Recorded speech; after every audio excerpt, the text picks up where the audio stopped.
I was there as a reporter. I was a journalist with the Financial Times of London. I was in the Soviet Union for 6 years. I reported on a strike that took place at the Gorky automobile factory. And my friend, a Russian friend, said that strike could have never happened. It's not possible. He said if there had been a strike, they would have rounded up the workers, killed them, destroyed the factory, destroyed the city, and created a lake. And then they would have said that there was never a factory here, there was only a lake. That indicates the view of Soviet citizens and what they thought the authorities were capable of.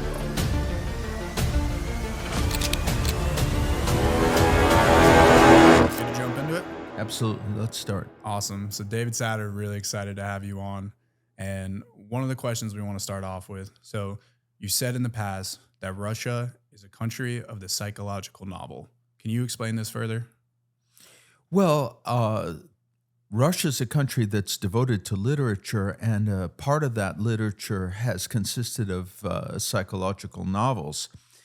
Russia is not known particularly for novels of manners, for example, or of social life or of romance, although they do, Anna Karenina and other novels do take Turgenev's First Love, but the what has really been unique about Russian literature is its ideological and psychological dimension.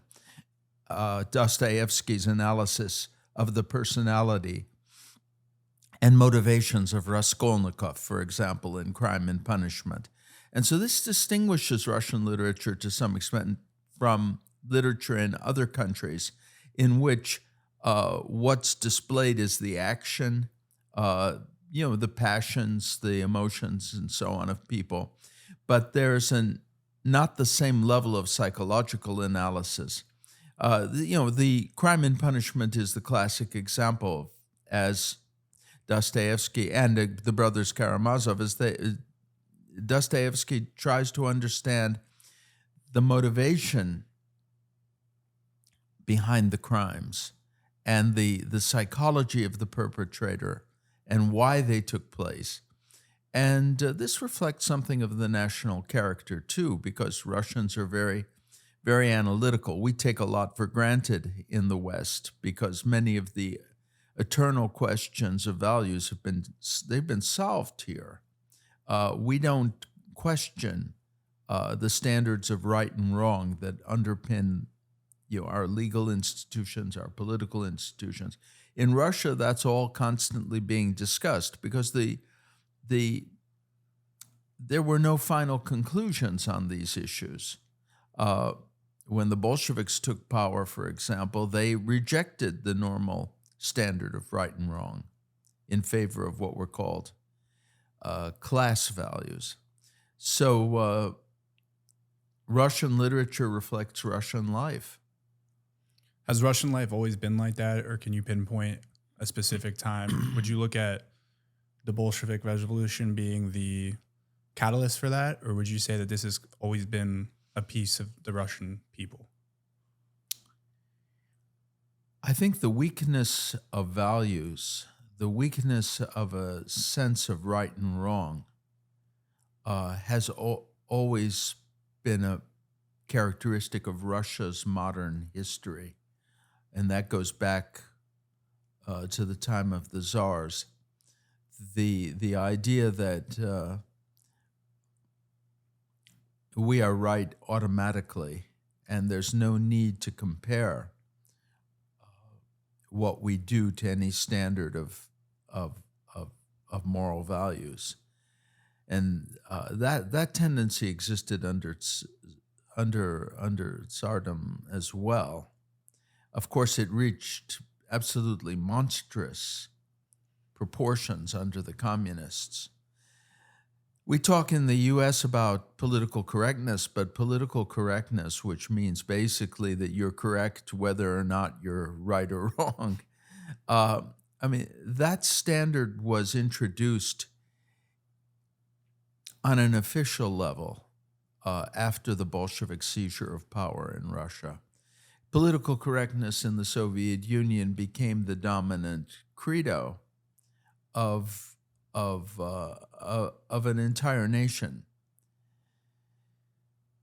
And nothing irritated Lenin more than to have his actions compared to a more general or universal standard of right and wrong. His view was that what he did was right. Because it was in the interest of the working class, as he interpreted it. So we can say that there was definitely a historical basis for these attitudes, but that what happened after the Bolshevik Revolution was the adoption of an extreme version of the idea that I decide what's right and wrong, regardless of any appeal to universal standards. And I know we discussed this at lunch, just how communism kind of takes its grip. And, as we were saying, we want to kind of look over the timeline of the Soviet Union. You're one of the few that has genuine experience in the country. And that's critical now for understanding our own social dynamics, but also just being able to look at history and see how the Russia that we see today came to be. But looking back in history, would you say that 1913, when the Bolshevik Revolution was brewing, when everything was ready to set off, for lack of a better word, that Russia itself, its people, the country, the dynamic was the perfect birthplace for this type of ideological communism that we were discussing earlier? Oh, absolutely, because the Russian intelligentsia had simply abandoned a standard of right and wrong. A very good example of this was a case that played out in 1874. A woman named Vera Zasulich opened fire on the Governor General of St. Petersburg while he was accepting people's petitions. And she was arrested immediately. She did not deny that she shot him.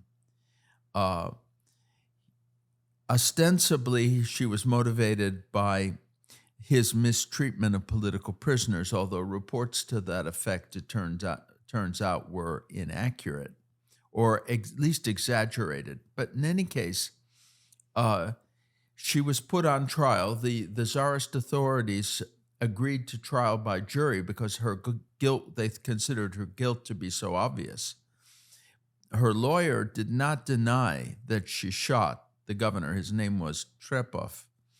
But he pleaded her innocence on the grounds of her lofty motives.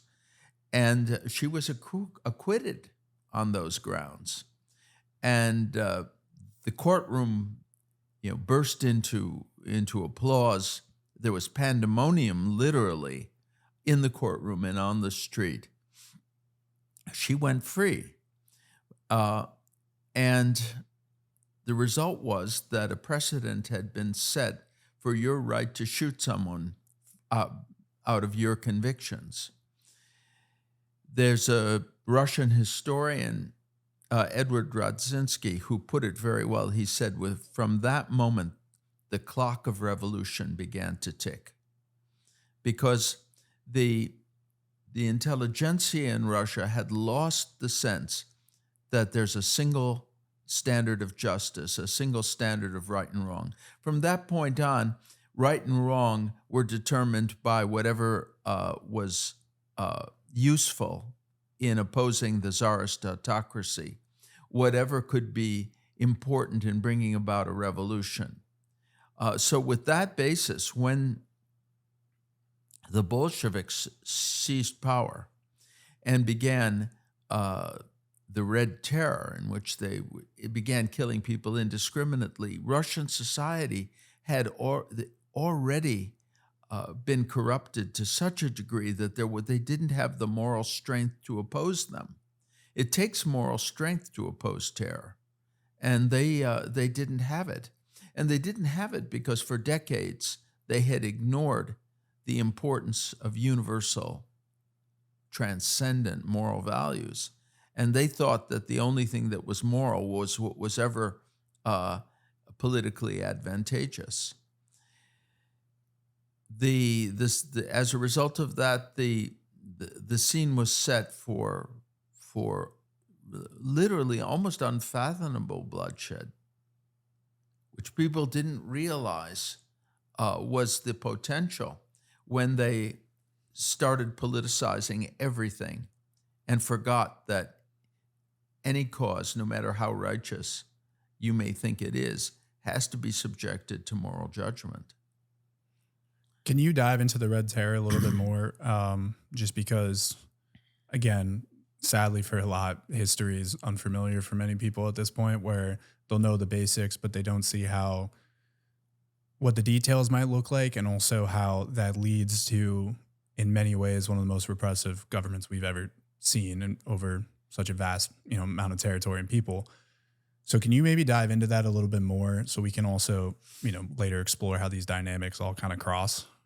Well, the Red Terror began after a failed attempt to assassinate Lenin in 1918 by a woman named Fanny Kaplan. And it was announced that the revolution was going to exterminate its enemies. The head of the secret police, which was created, was a man named Felix Dzerzhinsky, a former seminarian, strange to say, of Polish origin, but absolutely fanatical in his pursuit of so-called enemies. And the philosophy of the Red Terror was explained by his deputy, a man named Martin Latzis, who said, in interrogating a subject, don't ask yourself whether he's guilty or innocent. Ask yourself, what class does he belong to? What is his origin? What is his socioeconomic status? And that will be the determination of whether or not he should be subjected to punishment of his guilt and innocence. In other words, guilt was separated from responsibility. You were guilty not because of anything you had done, but because of what you were. And so the whole policy of extermination of social groups, which reached absolutely unbelievable proportions in both Soviet Russia and Nazi Germany, was underway. And Russia's a very brutal, and always has been, very brutal and authoritarian country in which individual human life counts for very little. But under these conditions in which the Bolsheviks launched Red Terror, it was met by White Terror, which was carried out by those who opposed the Bolsheviks and who wanted to remove them from power. And in both cases, it unleashed a level of fiendish sadism. We saw some of that with the attack by Hamas on the Israeli kibbutzim. But there are historical precedents.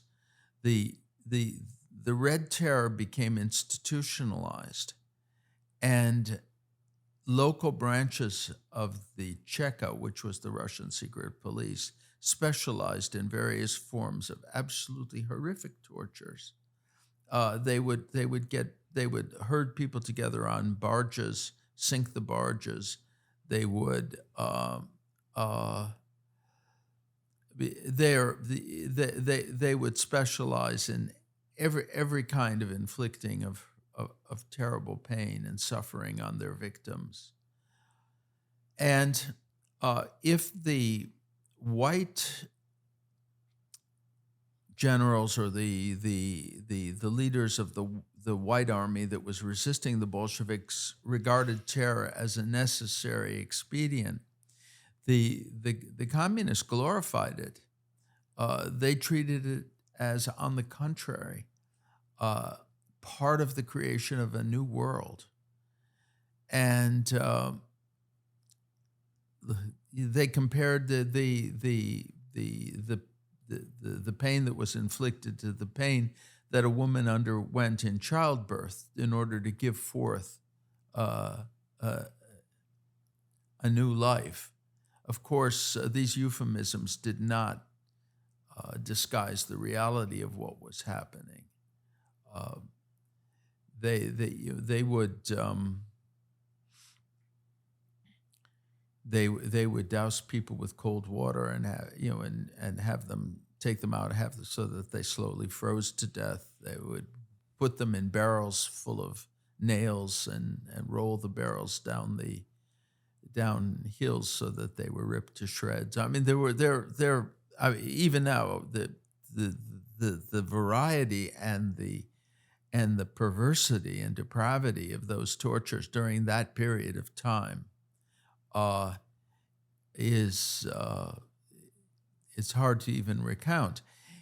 And the people who inflicted those tortures were treated as heroes and cavaliers of the new order. And their consciences, if what they had of them were of course suppressed by their fanatical faith in the communist ideology. I'm going to move this up just a little bit, just a little closer, just so it's just make sure you picked up everything. But that type of violence too sounds like something out of a medieval transcript from the medieval times. Like very much so. And it was similarly motivated because, in fact, in medieval times, they were also enforcing an idea. Yeah, so like the king is the king, or you can't. Well, the idea is, and it's the thing that medieval religion was a guarantee of resurrection, and if the slightest hint that there was anything wrong with the religious doctrine called into question the whole validity of the medieval system, and as a result, it also provoked exquisite and unimaginable torture during the Spanish Inquisition, for example, or during the Inquisition generally, not just in Spain.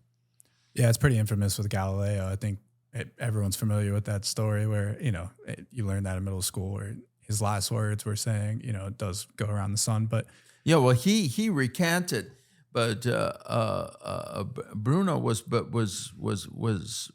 burned at the stake, and of course the victims of the Inquisition were burned at the stake. So there's an interesting point there, though, in that a lot of that was religious fanaticism. But then you go to, and this is a relatively infamous part of the Soviet Union, is that the ideology became about the state. That religion in itself it wasn't completely banned, but in many ways it was pushed to the side and in a lot of ways demonized. They didn't want religion because they didn't want people looking at that as a way to question the state.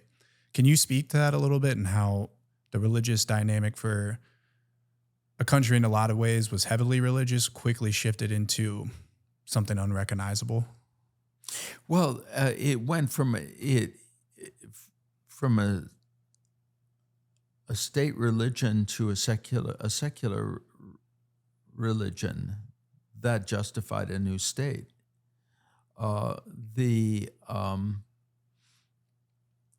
Marxism is a secular religion. Marxism is often interpreted in the West to be an economic system or a theory of society. It prescribes those things, but that's not what it is in its essence. In essence, it's an entire theory of reality which is based on the non-existence of God, whereas previous Western philosophy held that truth was accessible through contemplation, and resided in a transcendent sphere, a sphere that in the Catholic tradition, which was definitive for Western Europe, was defined by the teachings of Jesus Christ. and the life, death, and resurrection of Christ. That was all denied by Marxism. Marxism held that there is no God, there is no spirit, there is no soul. Everything that exists is material.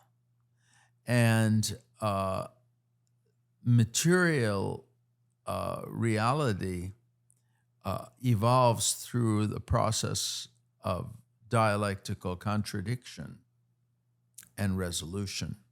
Hence, the core theory of Marxism, the core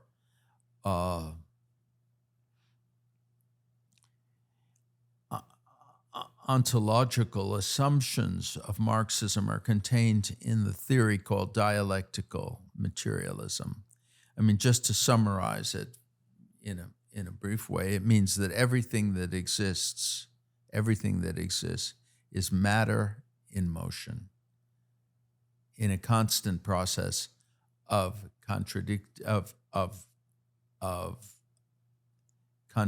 internal contradiction, conflict resolution, and further progress. Now, there's a lot that can be said about this, but to bring the conversation a little bit back to earth, I can recall my own boyhood in Chicago, and Sunday mornings there were various programs for children, including cartoons and so on, but there were also Christian fundamentalist evangelists who were on many of the television stations. And I remember as a child listening to lectures by these people on the evils of dialectical materialism. And at that time, I thought that these people were just, absolutely stupid. They were getting in the way of the children's programs. What they were saying was complete nonsense. They were obviously uneducated, and they were just, no intelligent person would ever listen to them. Well, many years later, I went to the Soviet Union as a correspondent, and I learned that everything that went on in the Soviet Union was based on the Soviet ideology. And the core of that ideology was dialectical materialism. So those uneducated, countryish, evangelical bumpkins who were monopolizing time Sunday mornings in Chicago actually were 100% right. And they had identified the core element in the theory. And what was more, they understood that anything that was built on the theory of dialectical materialism would be inevitably murderous and immoral. They were right about that. And so that was.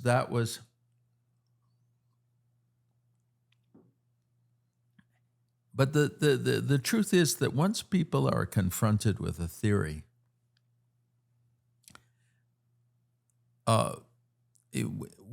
there's a mystery here. Why is it that millions of people became devoted to an abstruse theory contained in books that most people had not read and in reality didn't understand? And that was because it was based on a very few simple, plausible premises, including the idea that everything that exists is the result of class struggle. Really, you didn't have to understand anything more than that to consider yourself a Marxist-Leninist. You didn't have to go into the nuances of the theory of surplus value. You didn't have to understand the theory of historical materialism. You didn't have to understand dialectical materialism. All you had to understand was that history is the story of class struggle, and history moves forward as a result of the triumph of the most progressive class. After that, you didn't need an education, and you didn't even need an education in Marxism. All you needed was the ability to repeat these very simple propositions. Now, it's very easy to refute the so-called logical proofs of the existence of God. Now, that doesn't mean that you can refute the existence of God, just the logical proofs that have been offered as being accessible to reason. But it is not so simple to refute the idea that all of history is based on class exploitation, because a lot of history was based on class exploitation. But of course, there was much more to it. On the one hand, it was a gross oversimplification. On the other hand, it fed into people's resentments and emotions, because there are always some people who feel that they're not getting their fair share. There are others who feel that the system is unjust and they want to make it just. So under these circumstances, all the books of Marx and Lenin, which sat unread in people's libraries, were very useful, because you could point to them and say, "Oh, you see that? I mean, this backs up the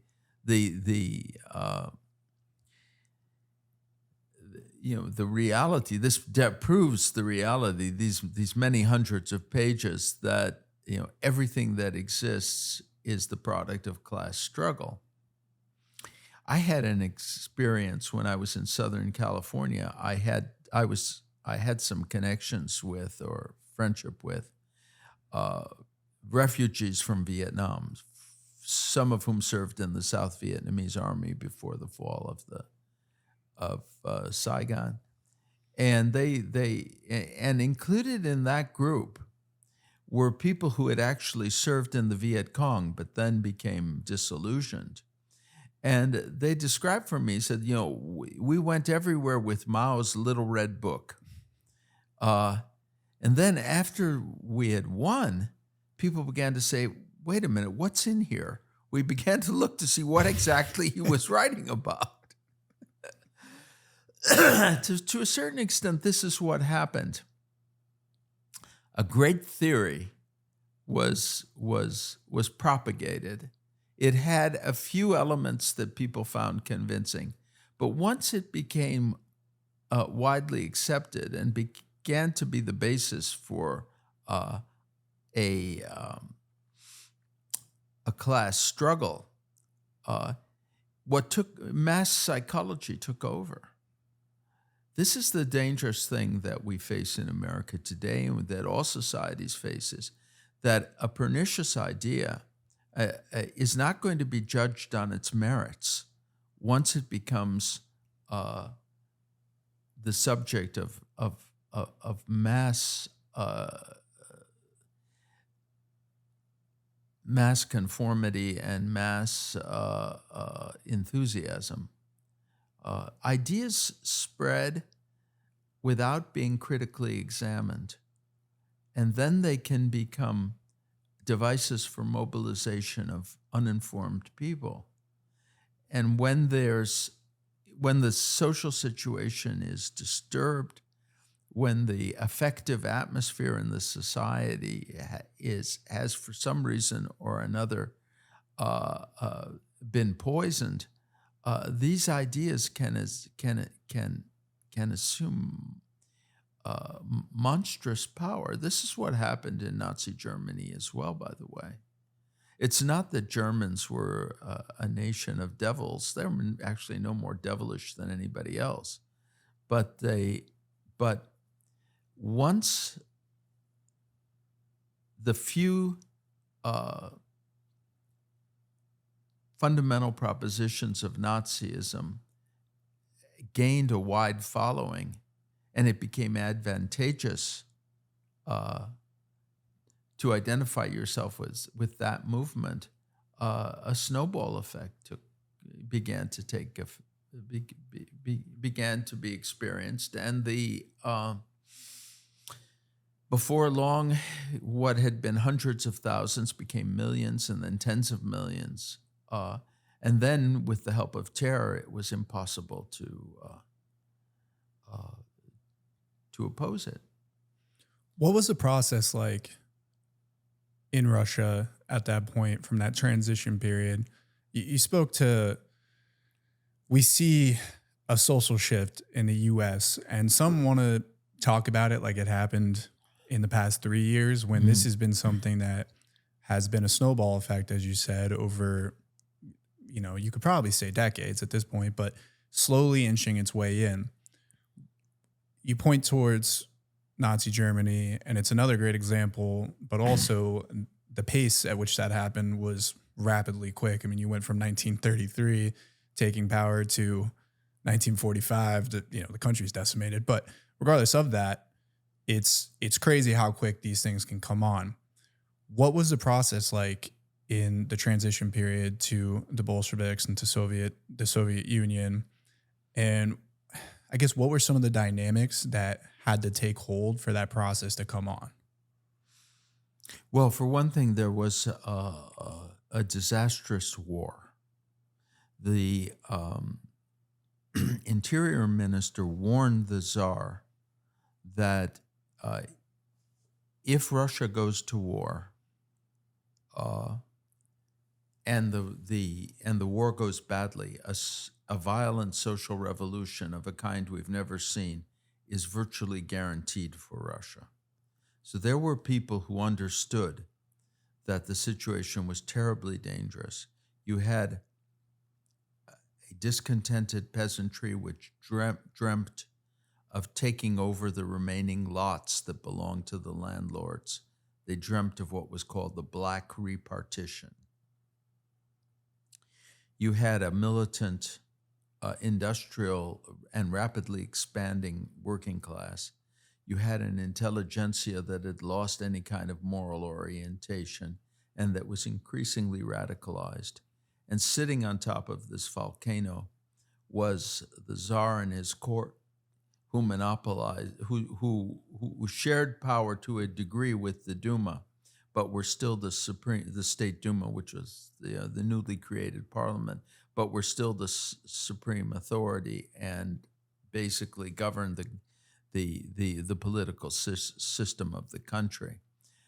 So it was a very fragile society structure with a small group of exceptionally privileged people at the top, and a roiling mass of impoverished and discontented people at the bottom, and, as I said before, an intellectual class that had no moral, had very little in the way of moral principles and moral standards. And when you combine that with catastrophic losses in the First World War, I mean, Russia mobilized something like 6.5, or put in the field something like 6.5 million soldiers. In the first year, 4 million were either killed or wounded. They were short of telephone wires, so at the Battle of Tannenberg in 1914, they communicated over an open radio, which the Germans monitored. And that was one of the reasons why 2 Russian armies were destroyed in 4 days. The death rate was just something unbelievable. There was one witness who said witnessed a battle with one Russian division of 16,000 people, and where there were 500 left. So. This was really the Russian soldiers were really doomed men, and they understood that. But they fought, they launched, and every year there were new offensives, which were commanded by the Tsar under pressure from the Western Allies. But in the meantime, the situation on the home front was deteriorating rapidly. Trains were not getting through with supplies, and bread riots broke out in the capital, and and they spread. And the troops that were in the capital, many of them who had experienced the horrors of the front, refused to open fire on the civilian population. And under those conditions, the Tsar, who had appointed himself kind of the chief military commander, tried to return to St. Petersburg, or Tsarskaya Selo, which is where his residence, near St. Petersburg. And his train was stopped because the rebels controlled the train stations further up the line, and representatives of the Duma came to him in that train and convinced him that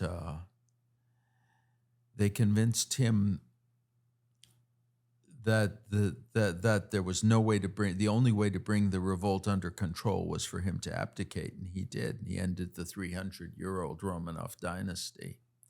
But that was the period of what was called the February Revolution. So the Duma created a provisional government. But in the meantime, the Bolshevik extremists were organizing to seize power. And in November, according to the calendar at that time, the Julian calendar, they succeeded in doing that. And no one thought they would hold on to power, but they did, because they were ready to. They were like Hamas or ISIS today. There were no limits to the terror that they were ready to inflict, and that's how they came to power. I'm gonna do one more. I just want to make sure everything gets captured, because everything gets captured, but it just sometimes can get spotty. Okay. And then I'll push it up just a little bit. Sure. Okay, great. There you go. So jumping into the leadership, who was Vladimir Lenin? Well, Lenin was a lawyer. He came from the provincial town of Simbirsk. He was the son of a local official, an educational inspector. It was a middle-class home. But at that time, in that generation of young Russians, were radicalized in the aftermath of the liberation of the serfs, which was carried out by Alexander II in 1861. And this affected Lenin's family, including his older brother Alexander, who took part in a plot to kill the Tsar Alexander III and was executed. And Lenin dedicated himself to radical activities. And he found in Marxism a very useful tool because it was a universal theory. It denied the validity of religion and therefore the validity of any kind of enduring moral principles. Once you've denounced religion, there's no reason for you to pay any heed to standards of right and wrong.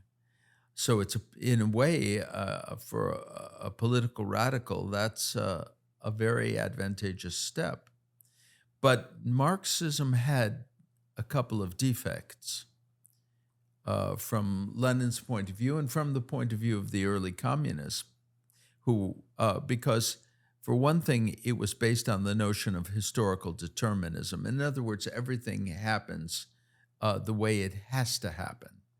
This is a normal evolution. It's history itself, the movement of history autonomously, which dictates everything. But it also had a theory that stated that the first step was feudalism, feudalism gave way to capitalism, and capitalism would give way to socialism.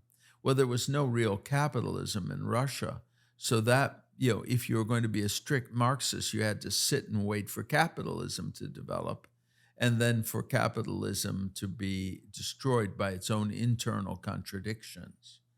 But Lenin was not willing to wait, so he developed an amendment, in effect, to Marxist theory. He wrote a book called What Is to Be Done, and in this book, he said that the revolution, could be achieved not by the working class that capitalism would create, but by a group of dedicated revolutionaries who were willing, organized, disciplined, and willing to make revolution the point of their life, the sole goal of their lives. In effect, his model for the Communist Party was based on the People's Will terrorist group, which had formed, in which his brother had participated, and which had been responsible for the attempt on the life of the Tsar. And it was the first modern, it was Russia's contribution to the history of world terrorism, because it was the first modern terrorist group. And Lenin was true to his theory and his idea. He set about to organize a disciplined party that would be absolutely committed to revolution, and at the same time, he continued to insist that Marxism was a perfect science and absolutely irrefutable. One of his sayings was that Marxism is as infallible and inarguable as the axioms of geometry. So even though he himself had actively demonstrated that it was not infallible, but on the contrary, his theories directly contradicted it. But the two were put together to create something called Marxism-Leninism, not just Marxism. And so you had a universal theory, and then you had a technology for seizing power, and in order to realize the supposed universal theory.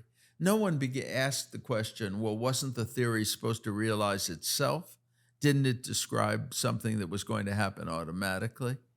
If they had been willing to think that way, then they would have been in the position of, for example, a Vietnamese communist who decided to open the little red book while they were still fighting and see what it exactly said. But people, once they became part of the movement, no one was asking those questions. They were carried away. This is what's so dangerous, because it's not just that the evil theories, it's also the fact that people demonstrate very little ability to think for themselves. I mean, it's a very sad thing, but in every country, whether it's Germany, Soviet Russia, the United States, the pressure of the herd is enormous, and it leads people to agree to things that, if they were rational, if they had patience, if they were willing to take the time to study an issue, they would have had the intelligence not to agree to. Continuing with the ideology of the Soviet Union too, we have one of history's most infamous figures, Stalin, who in many ways people argue could have the highest death count in terms of any leadership, the other one being Mao. There's a commonality there. But one of the things that a lot of people highlight was that it was another snowball effect where people began accepting what life was like under Stalin. So can you speak to Stalin a little bit, his psychology, and then also the development of his version of communism? Well, Stalin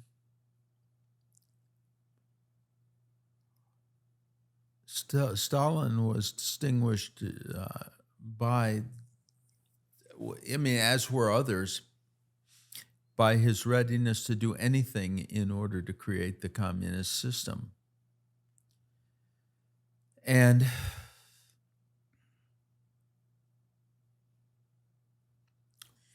the early years of Bolshevik, when they abolished money and they tried to do everything by command, and they requisitioned grain, leading to incredible hardship in the countryside.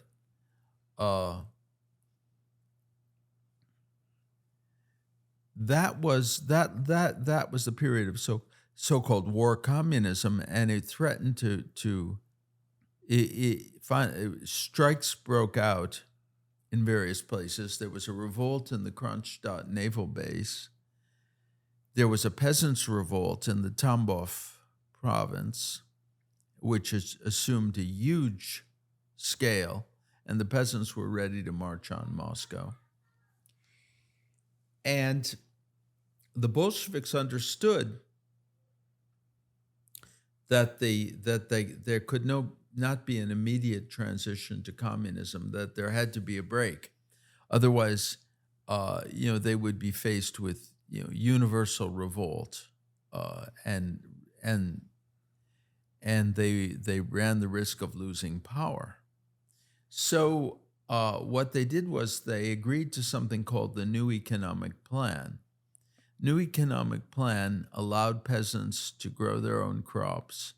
It reduced the requisition quotas, made them more reasonable, and allowed peasants to sell the produce or the products that were not requisitioned. That the state took its share, but they could sell off the rest. And under those circumstances, the life in the country began to return to normal. But Stalin faced a situation in which 20% of the country was socialized, communized, and 80% was in the hands of private owners, because the peasants had been told they could, they do what they want with the land. In order for the communist system to establish its complete control, they had to collectivize the countryside. And that is, as I said, that's 80% of the population. Now, they were well aware that to do that, collectivize the agriculture in a predominantly agricultural country,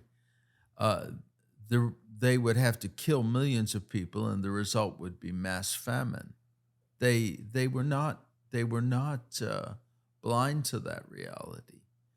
But on the other hand, they would have turned farmers into factory workers who worked on the field, rather than people who grew their own crops. And it was characteristic of Stalin and the total disregard for human life that he chose famine. The result was to break the resistance, and then there was the problem of what to do with the old party leaders who had basically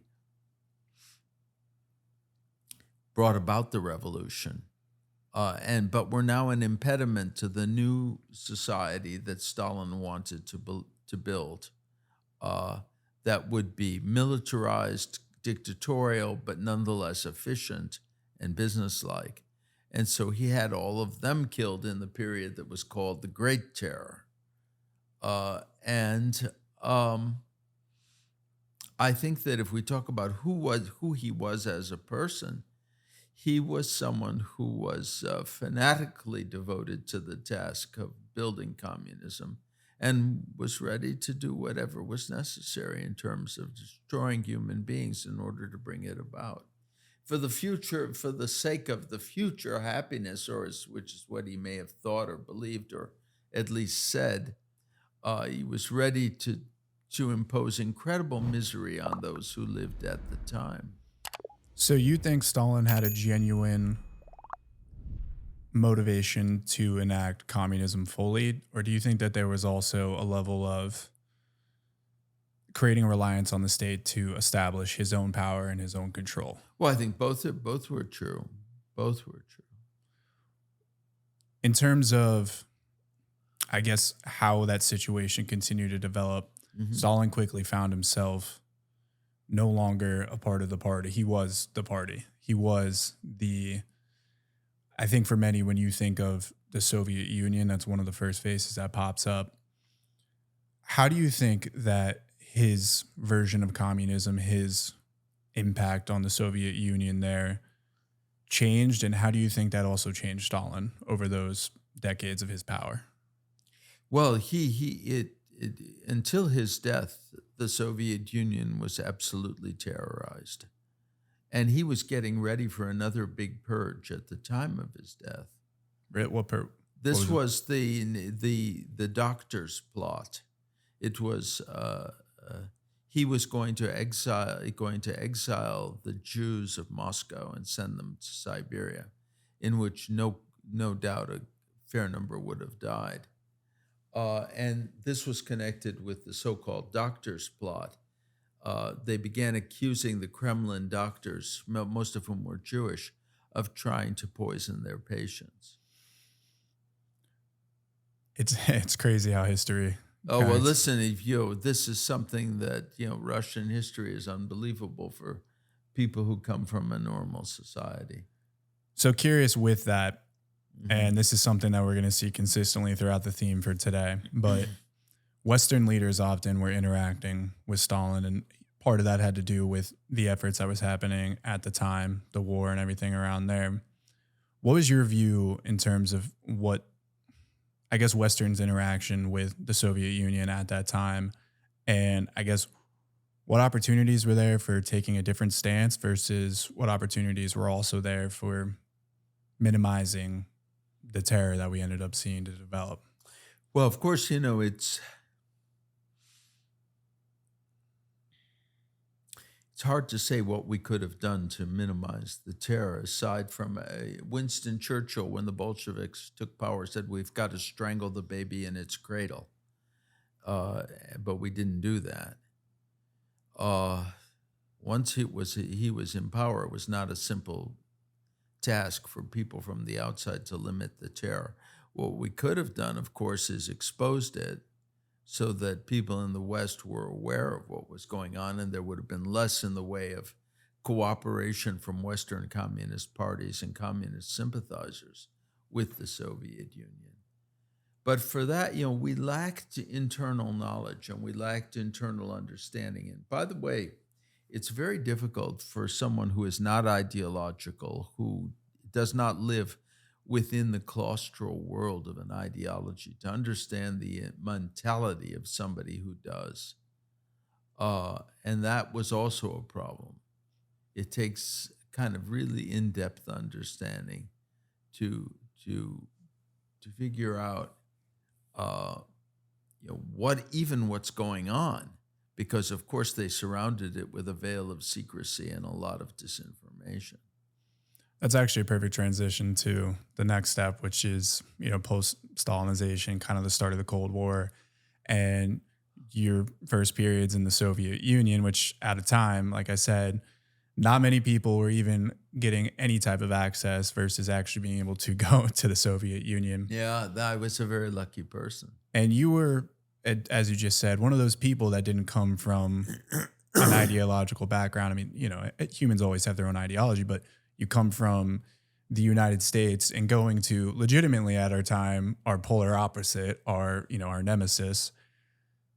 What was your first thoughts when you were entering the Soviet Union, your first weeks, a few months, where you get to look at this ideology, how ingrained it had become, and really get to see the Soviet people? Well,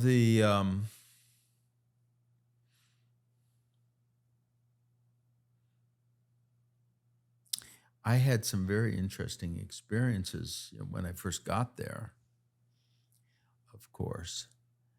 I remember I was on a train. I'll give this example. I'll tell you a little story that might give you an example.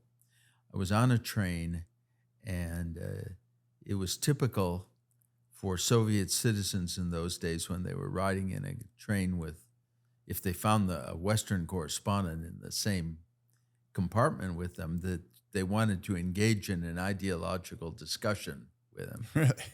Yeah, and so they said, I remember I was in a compartment riding in the Moscow to Leningrad train, and the people on the train said, "Well, let's agree that everything in the West is determined by money."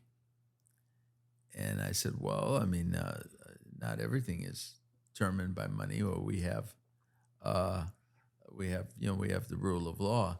And my interlocutor spat, and he said, "Rule of law, that's whatever the money bags want." And he said, "It's the Rockefellers and the plutocrats who decide everything." I said, "Well, we have elections." And he said, "Those elections are meaningless. They don't decide anything." And I said, "Well, are the elections here in the Soviet Union, where, of course, there's only one candidate, are they meaningful?" And he said, "Well, of course." So I said, "Let me get this straight. You're saying that the elections in the U.S. where there are two candidates are not meaningful." He said, "What you have in the U.S. is formal democracy. What we have here in the Soviet Union is genuine democracy. So two candidates is formal democracy, and one candidate is genuine democracy." He said, that's right. And he looked at me as if, an exceptionally stupid pupil in some backward elementary school finally understood the basic realities of life. As for me, I began to think of that as, this place is a genuine lunatic asylum. Yeah. What was your? I mean, I guess in the weirdest sense, you could. Honestly, I was going to say in the weirdest sense, you could maybe try to make that work in your mind. But the fact that he also didn't look at, or he thought that in the U.S. money gets you out of legal issues, but in the Soviet Union, that doesn't happen, which is, I mean, well, if you're a party official. I don't think he even went that far. I think that he just thought that the whole idea of rule of law was kind of crazy. So was that just the average thought then of the Soviet citizen there? Oh, yeah. You would have heard that from a lot of people. And they had all kinds of things. They said, well, the people talk about belief in God, but Yuri Gagarin, the first astronaut, went up into space and he didn't see him. Things like that. So your first few months there, you're starting to have some of these debates and discussions. Well, yeah, I was beginning to, you arrive in a country, and it's a shock to see red flags flying from government buildings. Yeah, especially at that time. Yeah, and see streets named for terror, in honor of terrorists. The signs everywhere saying "End the arms race." Picture of a worker with a clenched fist that he's raising up and is saying "End the arms race," or the Soviet Union is the guardian of peace. And then everywhere on the streets you would see military trucks, traffic, tanks. I remember at night I went out for a walk, and there was this huge vehicle covered with a tarpaulin on the street, and just a little bit was visible. I saw it was this, this armored personnel carrier, huge armored personnel carrier, right there in the middle of the city, and there would be trucks, full of soldiers, open back trucks. There would be a little sign on the back of the truck was saying "people." In other words, some trucks were carrying horses, some were carrying goods, and some were carrying people. It was just whatever, any commodity or that needed to be transported. So it was a really surrealistic atmosphere. And, the propaganda was everywhere. And the propaganda seems, on the one hand, detached from reality, and on the other hand, it was something that people, gave the appearance that they believed. But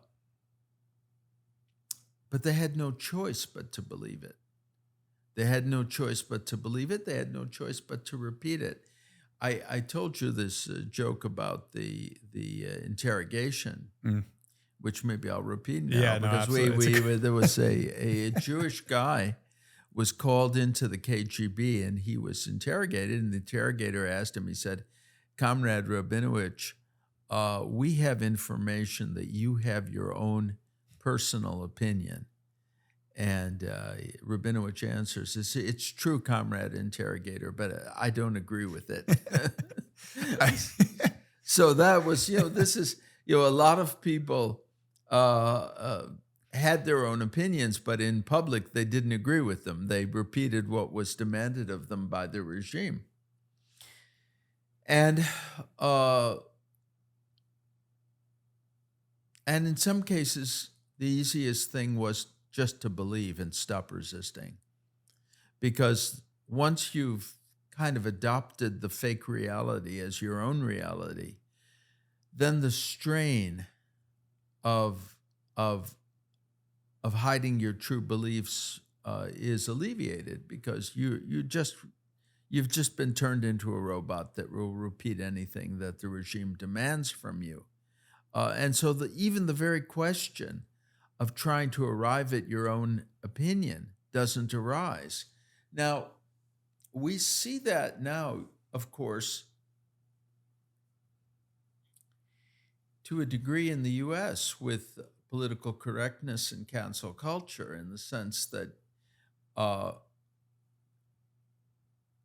people are not interested in examining their positions. They're interested in repeating certain stock phrases and making sure that all those around them do the same thing. This is also psychological. Once you have submitted to that kind of intellectual subordination and tyranny, in effect, you become an active enemy of the free thinking of others, because you don't want anything that will challenge the position that you've taken. And so it is, but in the case of an entire society, you've got something like the Soviet Union. And the creation of that obviously plays in the government's favor. I mean, it's critical. That's how they ruled the country. Yeah. It's, there was, after Stalin, Stalin organized the murder of millions of people. But after his death, they didn't continue to kill on that scale. There was mass repression. But the country was held together basically with administrative punishment. A person understood that he would lose his job, he would lose his career, would end up with manual labor. He didn't even necessarily have to be threatened with prison, although that happened too, and psychiatric confinement.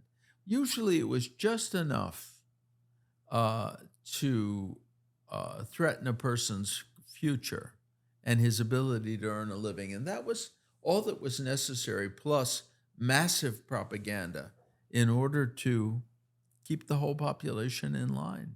Do you think there's a partial belief that obviously it's been decades of Stalinism, of millions dead, and then you're finally seeing some light at the end of the tunnel, with this new era of the Soviet Union? Do you think there was also a worry that if we speak out, if we go against it, we could go back to that Stalinistic, reign of terror?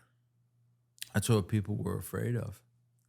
They were afraid for themselves. They were afraid for their relatives, their friends, the society. They were afraid that that the. I'll give you an example. I had a friend, and when I was there as a reporter, I was a journalist with the Financial Times of London. I was in the Soviet Union for 6 years, and I reported on a strike that took place at the Gorky automobile factory. And my friend, a Russian friend, said that strike could have never happened. It's not possible in the Soviet Union. He said if there had been a strike, they would have rounded up the workers, killed them, destroyed the factory, destroyed the city, and created a lake. And then they would have said that there was never a factory here. There was only a lake, Lake Gorky. Yeah. So now, of course, that was his view. That's what he said. But that indicates the view of Soviet citizens and what they thought the authorities were capable of. So when you're in the Soviet Union at this time, and you were at such an interesting period too, because in many ways it was almost kind of the peak. How thrown off as a journalist were you when you reporting on stories like that, and you would maybe go the town over, even the other side of town, and nobody would hear it or even believe it?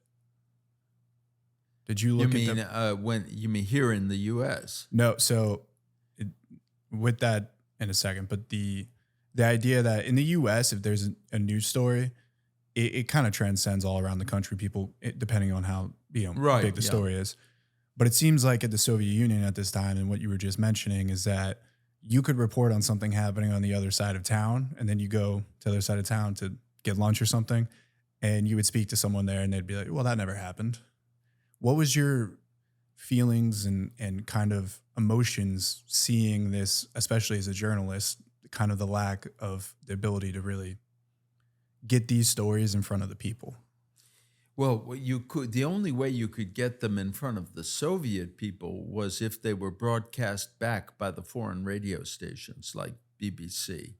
The BBC, the Voice of America, Deutsche Welle, the German station, and others, they had a big audience, and they broadcast on the by shortwave Radio Liberty in the Russian language, and they would take my articles, translate them into Russian, and then broadcast them back. But the actual Soviet press, including the radio, the television, the lecture, the political lectures, all of the culture, that was all totally controlled. So a story like that one that I mentioned to you about the strike at the automobile factory in Gorky, the only people who would hear about that were people who had heard about it by listening to the foreign radio stations. And you had to make an effort to do that. It was shortwave radio, but people had shortwave radios, and but that didn't affect the majority of the population. And even those who heard those reports lacked the context in which they could judge them. They couldn't really judge their credibility. They didn't know who was saying these things. It had some impact on opinion. I mean, some people, of course, were ready to believe it and took an interest, but it was impossible to follow it up. You couldn't go to Gorky and find out about the strike. You couldn't call the head of the factory and say, "Is it true that you had a strike here?" You couldn't call people in the surrounding area and ask them if anything had happened. So the impact was particularly in the provincial cities. It was not that dramatic. So you spoke about the KGB, and secret police in itself has kind of played a role from the very beginning in kind of the Russian history that we're going over today to eventually the very end, still having a massive presence. But What was the feeling with the KGB, especially being a journalist at that time that's reporting on things that the KGB doesn't want out there? What was the feeling and understanding, I guess, of both yourself and if we were to look at the average Russian citizen discussing any of these topics, or even maybe having a thought for one period? Well, what was the attitude of the average Russian? Yeah, towards the KGB, and I guess what was the It depended. It depended. Of course, those people who were liberal-minded, who lived in the capital, who were capable of critical thought, who were capable of reading, they were afraid of the KGB, because you have to understand the KGB was also a nationwide system that had its tentacles into every workplace. In every workplace, every factory, every office, there was a so-called first department. First department was a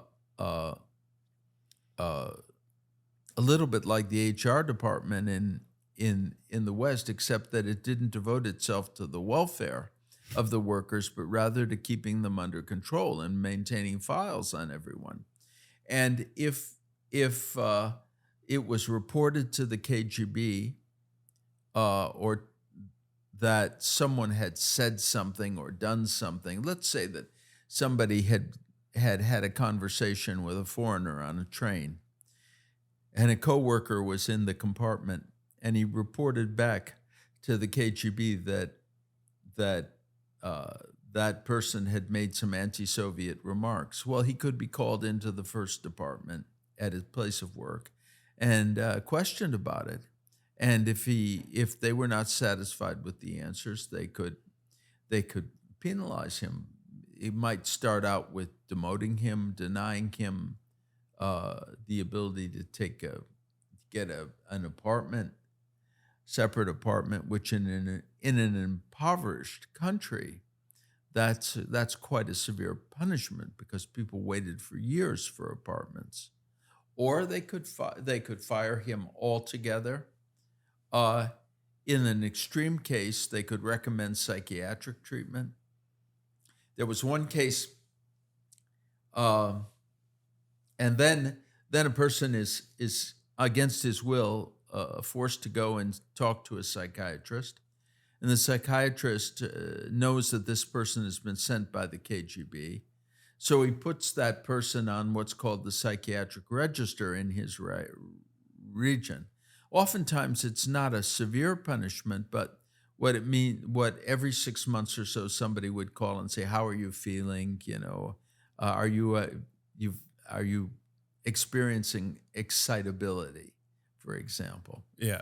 Now, it sounds on the surface like a normal conversation, but everyone is aware of the implicit threat, because any of those conversations could lead the psychiatrist to decide that, well, what you really need is to be confined for a while in a psychiatric hospital. And once you're there, you could maybe be treated with psychotropic medicines or behavior modification drugs, some of which can have agonizing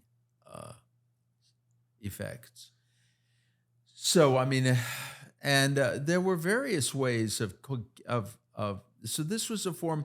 So someone who's been called into the first department over some remarks that he or she made, has then been interviewed by a psychiatrist.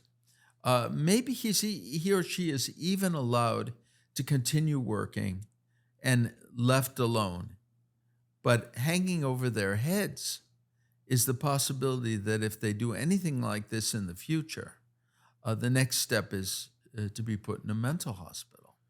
And, for many people, that's more than enough for them to become very, very cautious, very, very quiet. So the repression was not Stalin era, knocks in the middle of the night, dragging people out, torturing and shooting. But it was also, it didn't need to be. A Russian friend of mine said that, to get the herd moving in the right direction, all you have to do is kill every 10th person. after that, you don't have to continue killing. All you have to do is just every once in a while crack the whip. And that was basically the principle which was employed in enforcing conformity. And they would find traces of disloyalty in many, many different ways. For example, in a situation in which people were not allowed to express themselves freely, they often tried to inject, or there might be a chance that they would inject in their public writing some kind of hint. And so the KGB was also very vigilant to make sure that anything that was published or said did not contain a hint that suggested something anti-Soviet. One newspaper editor was fired because he ran a headline, 50 years of the Soviet circus. He was writing about the circus, of course, but people read it to say 50 years of the country as a circus. And the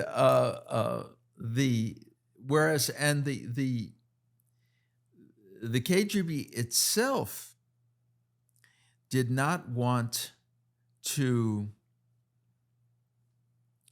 give the impression, they didn't want to admit that they were being repressive. That's why they disguised what they were doing. For example, it was they weren't sending someone to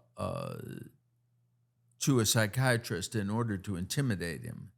They were sending him because, well, he was showing signs of excitability. He was making these crazy remarks. Maybe he needs help. So if you question the state, what? I said, if you question the state, you're not making a good point. You're just crazy. Yeah, oh, absolutely. And so when they would speak to people, for example, they would also speak in terms of hints. They would look, there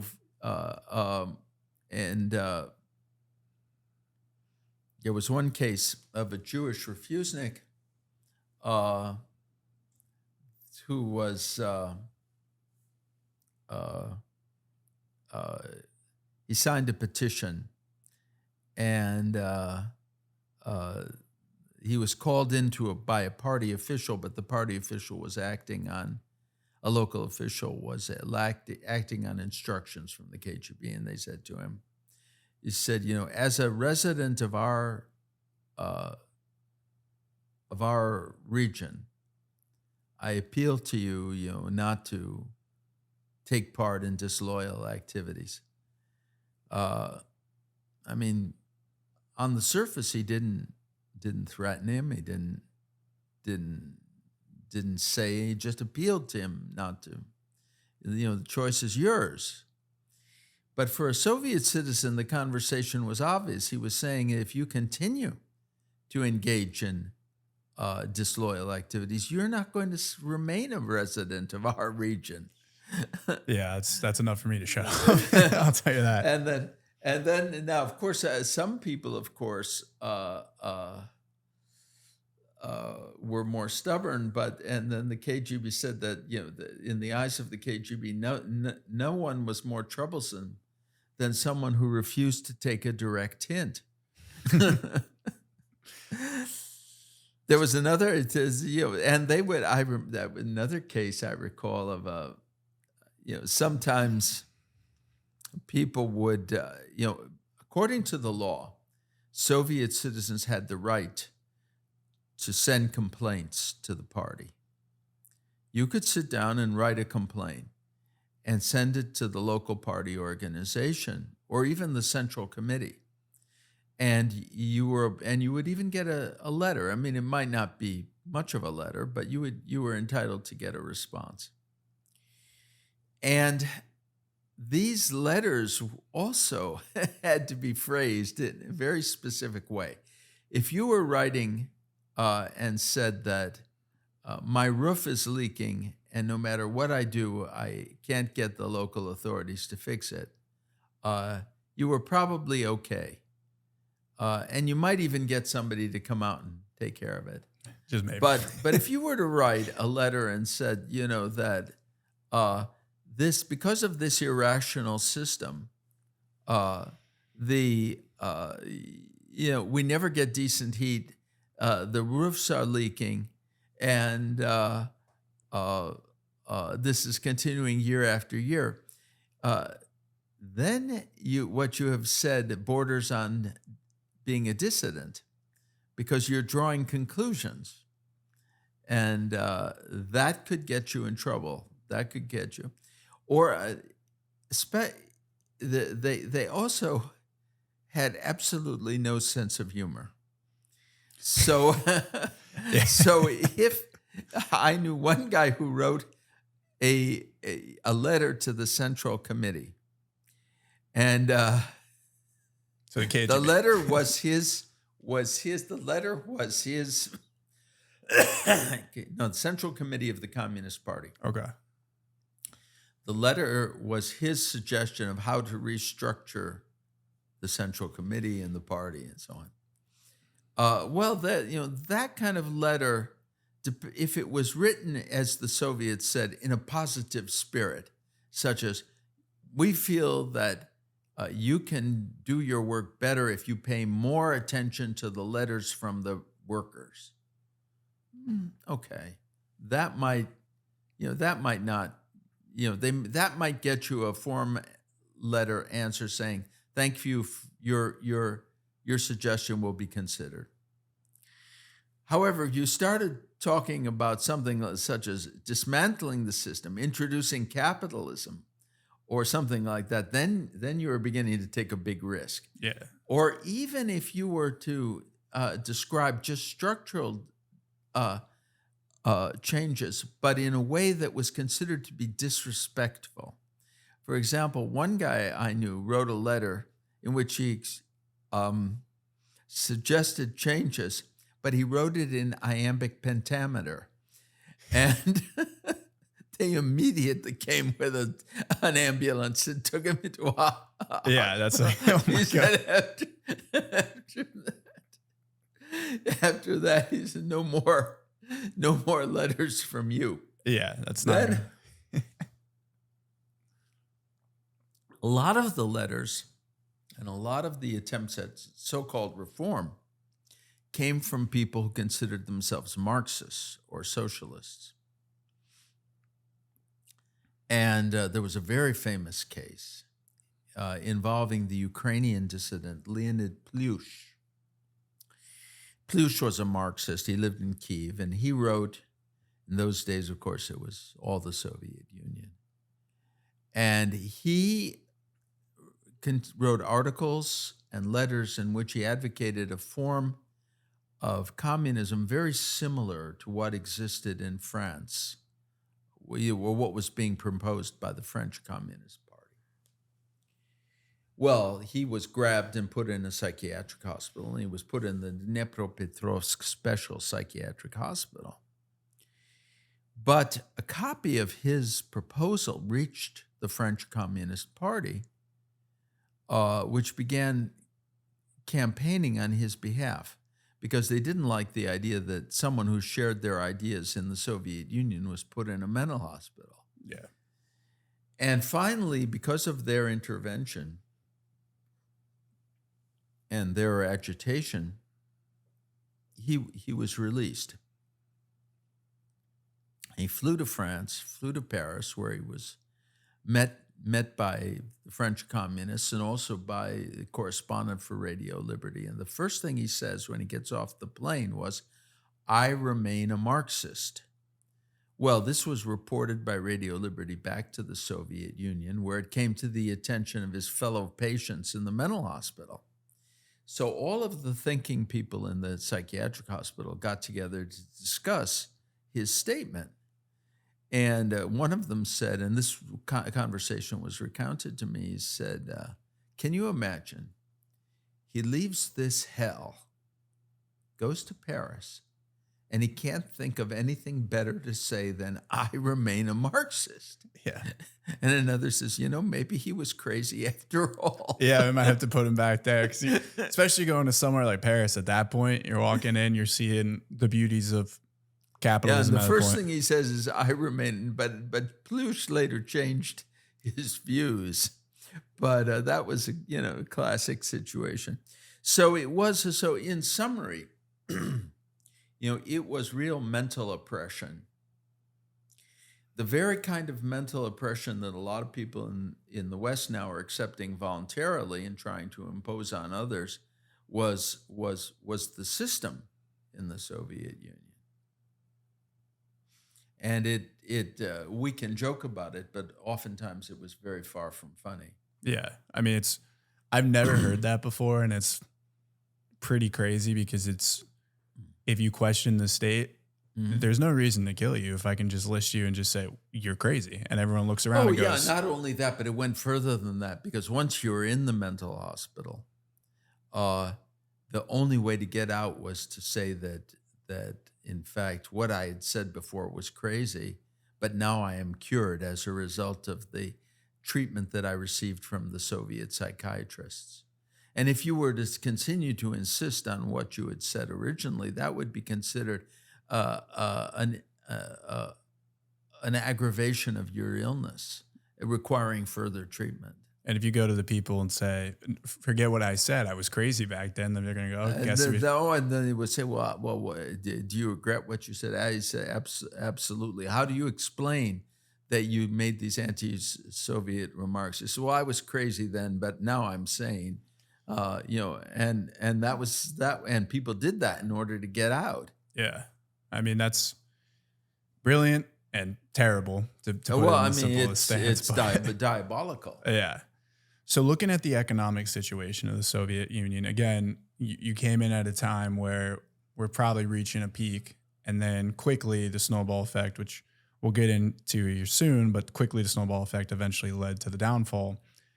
What was the understanding of the economic situations for the average Soviet at that time, for the average person in whatever city, whatever kind of municipality, of looking at their economic situation?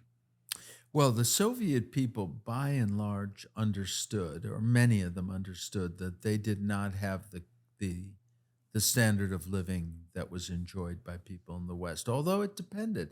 Many of them were propagandized and didn't realize that they couldn't leave the country. They had no basis of comparison, so many of them assumed that they were living quite well. A comparatively well-informed minority understood that they were living far worse than in terms of material goods than people in the West. But that wasn't the case for everyone. It really wasn't. And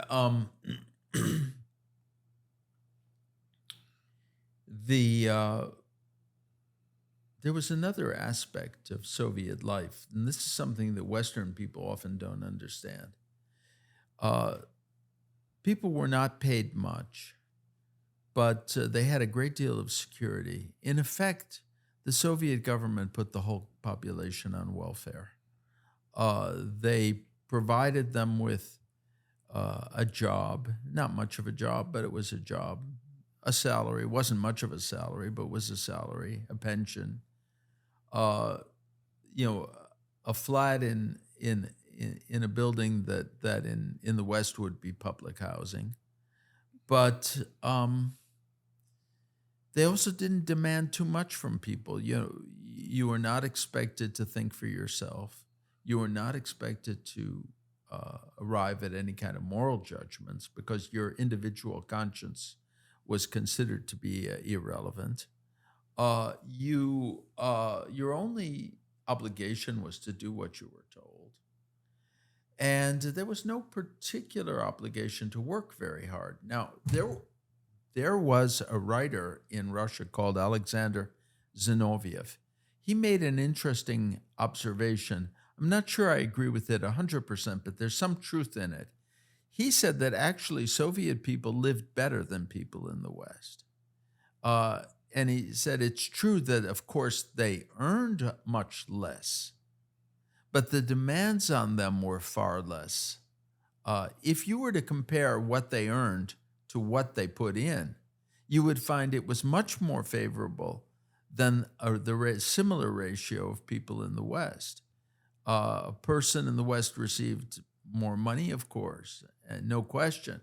But the hard work and responsibility that he was obliged to show were also far greater than what was expected from any Soviet citizen who could get away with basically doing nothing or practically nothing, and she would still have no problem, picking up his 120 rubles a month. That's why this was the Soviet Union was often referred to, even by Soviet citizens, and particularly after they left the country, as the ideal country for lazy bums, because you could get away with doing very little. It is weird today too. A lot of the people that we tend to see stray in that direction a lot of times have lazy tendencies because they're looking for, I don't know if you ever heard of anti-work.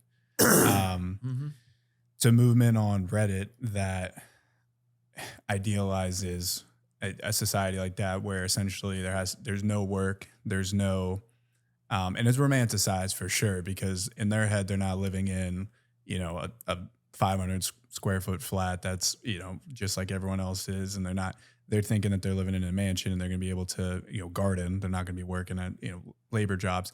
Regardless of that, though, there is a dynamic there where people look at it and say there's a level of simplicity there that is happiness.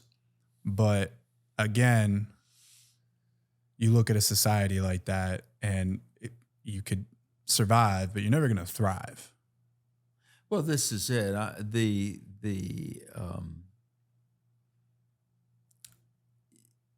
turned people into basically welfare recipients. You live, you're governed by the state. You're provided for by the state. You're instructed and limited by the state. You don't get much, but not much is asked from you.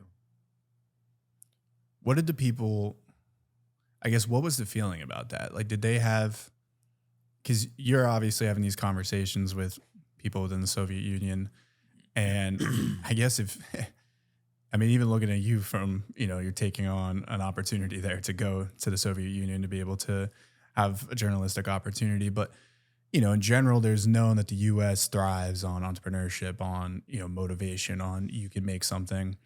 Did they have an understanding of that? And was it looked at as a net negative for society? Or did they just not put two and two together and say, the society we have is what everyone has? Well, in a lot of cases, there were people who did have entrepreneurial talent, and they often went into the black market and made money, but they had to make it secretly. Mm-hmm. There was a very active black market in the Soviet Union. Can you get into that a little bit? What? Can you get into that a little bit? I'm actually curious. Well, the thing is that the system was very inefficient, and to move goods and to satisfy unsatisfied demand, you had to have unofficial economic relations. For example, if a delivery came to a state store, the best products were put to one side and sold, as they said, on the left, for connections at a price much higher than the official price. You could get around a lot of things by paying bribes. And there were also secret factories which paid people decently, insisted on quality, had pretty advanced working techniques, and sold their production at a high price. And this in a country in which prices generally were fixed. So that entrepreneurial economy existed in the Soviet Union. It was just suppressed. and it had to operate in secret. And of course, it was good for the authorities too, because insofar as these people were all committing crimes, according to the legislation of the Soviet Union, they were not inclined to oppose the authorities. They didn't, because that could, the authorities oftentimes were aware of what was going on, but didn't want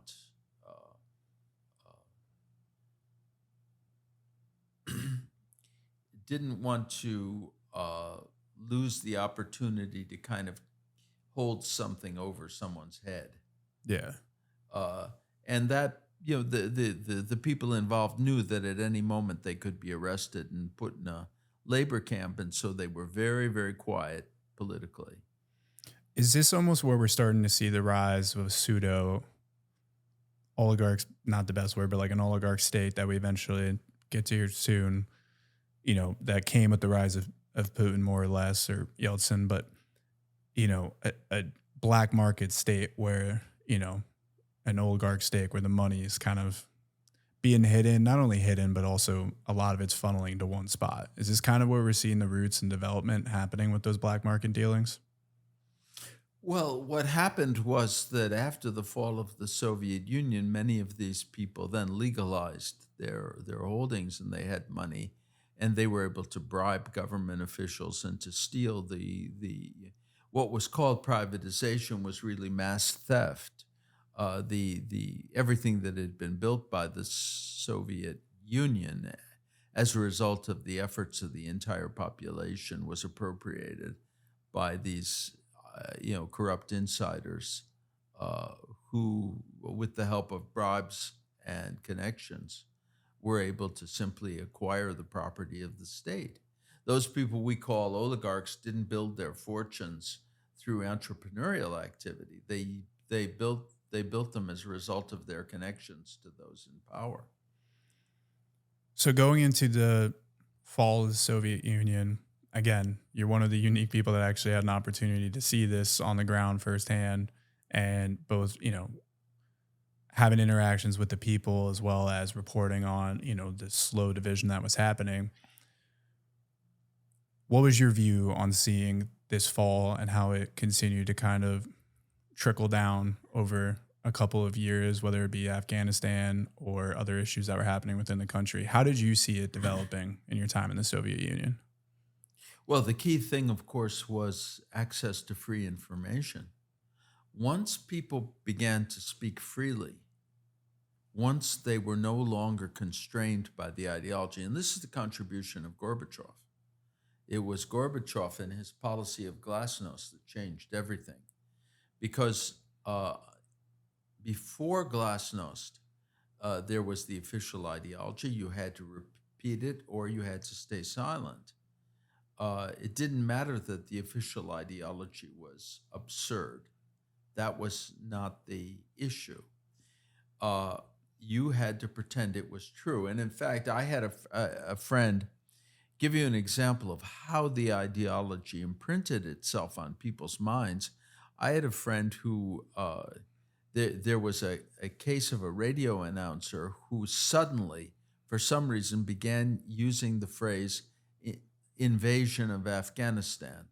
Well, for years, the Soviet Union had been speaking about fraternal assistance to the people of Afghanistan. The Soviet Union did not invade Afghanistan. It intervened at the request of the Afghans in order to save them from an external invasion. That was the official route, the official version. So this guy began saying on radio, on Russian radio, he began saying that began discussing the Soviet invasion of Afghanistan, the takeover of the destruction of the Afghan government, the fight against the Afghan people. When the first time he said this over the radio, a friend of mine was driving a car and he heard this over the radio, and he was so stunned to hear this truthful information over the radio that he almost hit a tree. He almost ran off the road and hit a tree, because But suddenly in 1985, 1986, suddenly truthful information began to be published in the newspapers, began to be discussed on television. The one woman told me her shock that a newspaper published an article of how many hours Soviet citizens spend standing in queues. Well, that was, for the Soviet Union, you would have been locked in a mental hospital for life if you had published something like that. But suddenly, things that would have gotten people jailed for long periods of time were being published openly. There was even an anecdote. A woman called her friend, "Did you see what was published today in Moscow News?" And the other said, "Quiet, we can't discuss this over the telephone." Or another time, a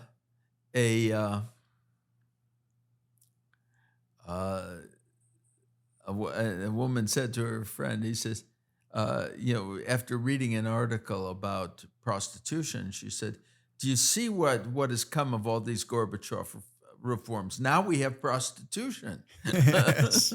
Of course, they had always had prostitution. They just never talked about it before. And that's So when that truthful information began to be shared,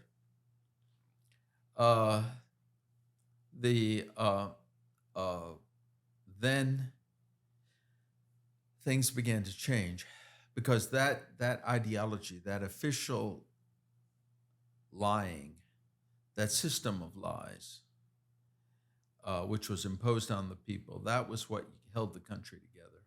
well, that's what's crazy to say. Was there calls from people that were uncomfortable with these, policies put forward by Gorbachev that changed the dynamic of the Soviet Union? I mean, people are so shocked to hear, the phrasing change, that they're almost crashing into trees. I mean, what was there a lot of pushback by the average Soviet citizens looking at this expansive freedom, which sounds crazy to us, but for people that have been in that for The politically orthodox did push back. They said that this is going to lead to the destruction of the country.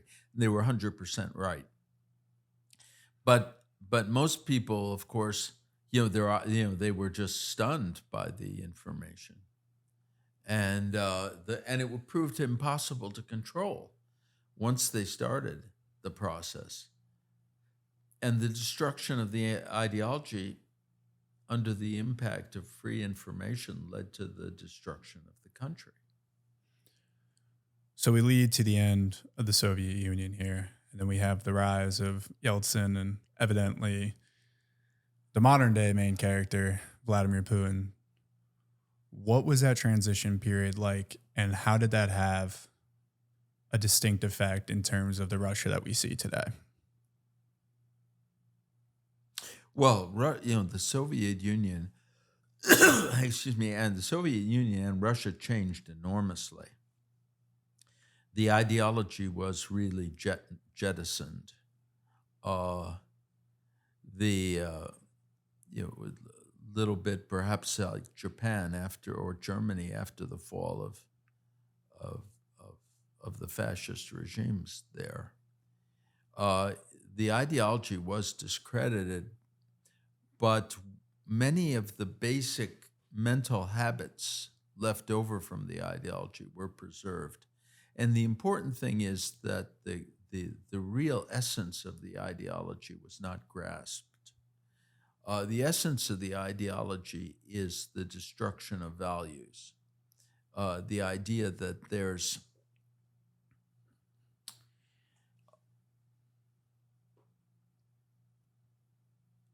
that right and wrong are just a matter of the will of the dominant class. That there is no permanent, universal, transcendent, valid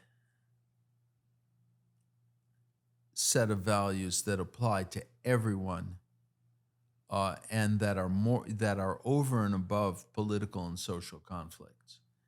I mean, the West is based on that conviction, and communism, on the other hand, was based on the notion.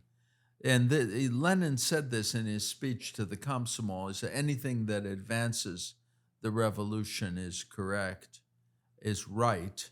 People accuse the communists and say we have no morals, but we have higher morals. We have the morals of the revolution. Everything that advances the cause of the revolution is right.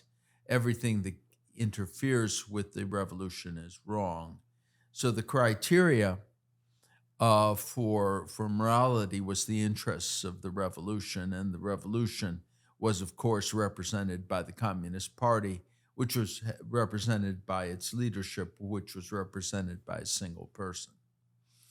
So that was something that had to be eliminated, not only from the system, but from the conscience and the psychology of people.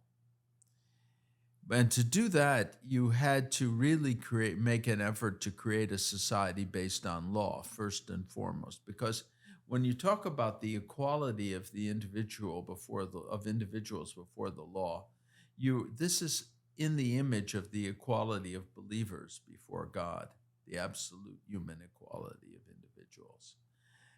That was never done in Russia. After the Soviet Union fell, what happened instead was the reconstruction of the economic system, the removal of property from the hands of the state, and the placing of property in the hands of private individuals.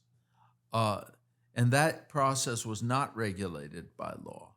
The so-called young reformers assumed that the very fact of creating a capitalist society would be all that was necessary in order to generate a law-based state.